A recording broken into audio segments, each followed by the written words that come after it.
ቤዛና ሉላ ፊት ለፊት ሲገናኙ ቤዛና ሉላ ተፋጠው እየተያዩ ነበረ።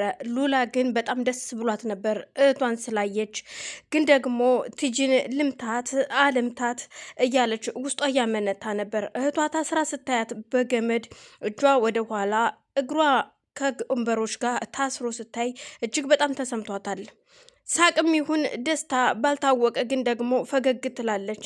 ቤዛ ግን ግራ ተጋብታ ምንናት ምንድናት በሚለው ለመጠየቅም ጊዜ አልተሰጣትም። ሁሉ ነገር ግራ ተጋብታለች ቤዛ። በቃ አሁን ላይ ሱራፌል እሷን ስላገኘ ምናልባት እኔ ቤዛ መስየው ይሆን ዝም ያለኝ ነው ወይስ እሱች ጋር አብረው ተባብረው እኔን ሊጎዱኝ ይሆን እያለች በውስጧ ግራ ተጋብታ እያምሰለሰለች አይኗን ታያታለች። አይንን ከመተያየት ውጭ ሌላ ምንም የሚያወሩት ነገር የለም። በአሁን ወደ ውጭ ምንም ነገር እንዳታወሪ ጀስ አይተሽ ዞር ማለት ብቻ ነው ተብላ ማስጠንቀቂያ ተሰጥቷታል ሉላ። እናም ደግሞ እዛ ጋር ከሮቤል ጋር ተቀጣጥራ ነው የመጣችው። ማታ ላይ እራት እንደምትጋብዘው እና ቤዛ ራሷ እራት እንደምትጋብዘው እነግረዋለች። ግን ደግሞ እውነተኛዋ ቤዛ ሳትሆን ሁለተኛዋ ቤዛ ነች፣ ሉላ የቤዛ መንትያ። ግን ደግሞ ሉላ ገና ይሄንን ማስጠንቀቂያ አልተነገራትም። የሚነገራት ሲመጣ እንዴት አቀባበል እንደምታደርግለት እነግራታለሁ ብላ ተናግራ አስባለች።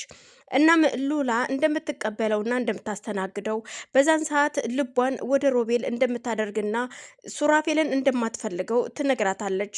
ግን ሉላ በፍጹም አላደርገውም፣ ይህ አረመኔ ለእህቴ ያልሆነ ለእኔ እንደሚሆነኝ በምን እርግጠኛ ልሆን እችላለሁ? ስለዚህ እህቴን ጎርቶ እኔን ሊጎዳኝ አልፈልግም። በእንደዚህ አይነት ነገር በፍጹም አልደራደርም። ታውቂያለሽ በውስጤ ልጅ አለ ትላታለች። ወደድሽም ጠላሽም ግን ማታ ሮቤል ይመጣል። እንግዳ ያንቺ እንግዳ ሆኖ ነው የሚመጣው የኔ ሳይሆን። በዛ ላይ ደግሞ ታውቂያለሽ አይደለም ሱራፌል ምንም አይነት ያንቺ የሆነ እንግዳ እንዳይመጣ ብሎ ተናግሯል። ስለዚህ ይኸውልሽ ነግሬሻለሁ ማስጠንቀቂያ። ስለዚህ አሁን የምፈልገው ወደ አክስቴ ጋር መሄድ ፈልጋለሁ፣ አክስቴን ማየት ፈልጋለሁ ትላትና ወደ አክስቷ ጋር ስትሄድ አክስቷን ልጄ ባክሽ ጉር ተፈጥሯል ትላታለች። የምን ጉር ነው አክስቴ? ይኸውልሽ ሱራፌል እኔ አክስትዋ እንዳልሆንኩኝ የቲጂ በደንብ አውቋል።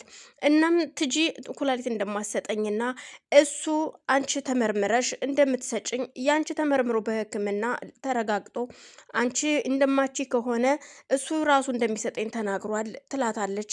በፍጹም ይሄማ ሊሆን አይችልም አክስቴ፣ ታውቂያለሽ እኔ እኮ ነፍሰ ጡር ነኝ፣ ይህንን ነገር ደግሞ እሱ አያውቅም ትላታለች።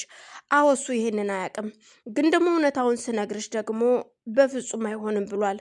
አላውቅም፣ ነገሮች ግራ ተጋብተዋል። ሱራፌል አሁን ላይ እያመረረ ይመስላል ትላታለች። አላቅም እኔ አሁን ይሄንን ነገር ቶሎ ጨርሼ የምትለኝን ነገር ሁሉ ቶሎ አድርጌ ዞር ማለት ነው ፈልገው። አላቅም ይሄ ደግሞ ይመጣል የተባለው ሰውዬ ምን አይነት ሰው እንደሆነም አላቅም ብቻ አክስቴ ግራ ገብቶኛል። ምንም እንደማደርግም አላቅም። እቺ የሆነች ሰይጣን የተጸናወታት እባክሽ ልጄ አንድ እውነቱን ልንገርሽ፣ እህትሽን ካየሻት በቃ እውነታውን ለሱራፌል እንንገረውና ሱራፌል ያስቆማታል ትላታለች። ሉላ ግን የምትፈልገው የእህቷ መታሰር አለመታሰር፣ መፈታት አለመፈታት ሳይሆን ነገሮችን አሳምና ሱራፌልን አክስቷን ማሳከም ነው። አክስትየዋ ደግሞ በፍጹም በኋላ ታዝንብኛለች፣ እኔ የምታከም ሳይሆን አንቺን ከእህትሽ ጋር ማገናኘትና እውነታው ወጥቶ ንብረቷንና ሁለ ነገሯን ቤዛ መቀበል አለባት ትላለች። ግን ደግሞ ሉላ የትጂ ዛቻ በሪከርድ የተያዘው ድምፅ ግራ አጋብቷታል። ይህንን ነገር ለሮቤልም ነግረዋለች። ሮቤል ድምፅ እንደያዘችባትና ወንጀል እንደሰራች ማስረጃ የሚሆን ድምፅ ይዛብኛለች፣ ይዤባታለሁ። ስለዚህ ቤዛ ከኛ ውጭ አትወጣም ከዚህ በኋላ ብለዋለች። ስለዚህ እንደዚህ አይነት ወጥመድ ካጠመድሽ ችግር የለውም፣ እኔም መቀደሽ የማጨርሽው ብር ሰጥሻለሁ ብሏታል። ሳሚ ደግሞ አይዞህ ሱራፌል እኔ ያለው የትም አትሄድም ቤዛ፣ ስለዚህ ቤዛን እኔ ያሳምናታለሁኝ ተረጋጋ ይለዋል። ሱራፌል ግን ትጂ እያደረገች ያለችው ነገር ምንም አልተዋጠለትም። ተጀምሮ እስከሚጨረስ ድረስ በአንዲት ሰዓት ውስጥ ማታ ላይ ወጥታ ምን አይነት ጉድ ይዛብኝ እንደመጣች አላቅም። ራሷን ቀይራብኝ መጣች። እኔ አላቅም። ቤዛ አልሆን አልመልስ እያልች ነው።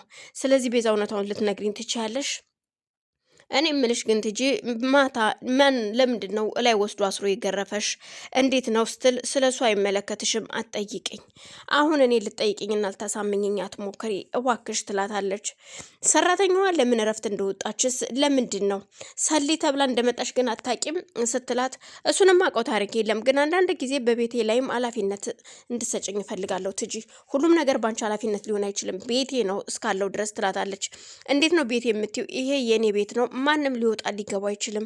ማንም ሰው ያለ እኔ ፍቃድ እንዲወጣና እንዲገባ አልፈቅድም። እንኳን አይደለም ሌሎች እነ ሳሚ ሌሎች ሰዎች ይቅሩና ሱራፌል ራሱ ከቤቴ እንዲወጣ ፈልጋለሁ ስትላት፣ ቆይ ምን እያልሽ ነው ያለሽው? ይህን ሰው እኮ ያህል ኃጢአቱ ነው እኔ እየወነጀልኩት እያሰቃየሁት ያለሁት። ሱራፌል እጅግ በጣም መልካም ሰው ነው። አይገርምሽም? ለእህቴ እጅግ በጣም መልካም ባል ነው። እኔ እንጃ አላቅም። እውነታውን ሲያቅ ግን ይሄ ሰው ማናችንም እንደማይለቀን እውቂ ትላታለች። በፍጹም ያን ጊዜ ማሱ አብዶ እኮ ጭርቁን ጥሎ ይሄዳል። ብቻ አሁን አንቺ አፋጥኙና ፍቹን ጨርሽ ቶሎ ብለሽ ንብረቱን። ስለዚህ አንቺ ቆይ ከተፋታን ግማሹ ንብረት ላንቺ ግማሹ ለሱ ቢሆን ምን ችግር አለው ትላታለች። ማነው እንደዛ አድርጊ ያለሽ? ከዛ ቤዛ ተመልሳ ከሱራፌል ጋር እንድትታረቅ ነው ስትላት፣ ቆይ አንቺ ምን አስጨነቀሽ? ግማሹን ካገኘሽ የምትፈልጊውን ካገኘሽ ከዚህ በላይ ምንድን ነው የምትፈልጊው ስትላት፣ ሉላ በፍጹም እኔ ሙሉ ንብረት ነው የምፈልገው። ቤዛም ሆነች ሱራፌል ምንም እንዲያገኙ አልፈልግም። ሙሉውን ነው የምፈልገው። ቤት፣ መኪና፣ ሱቁ፣ ሆቴሉ፣ ሁሉ ነገር ባንክ ያለው ንብረት ሳይቀር ትላታለች።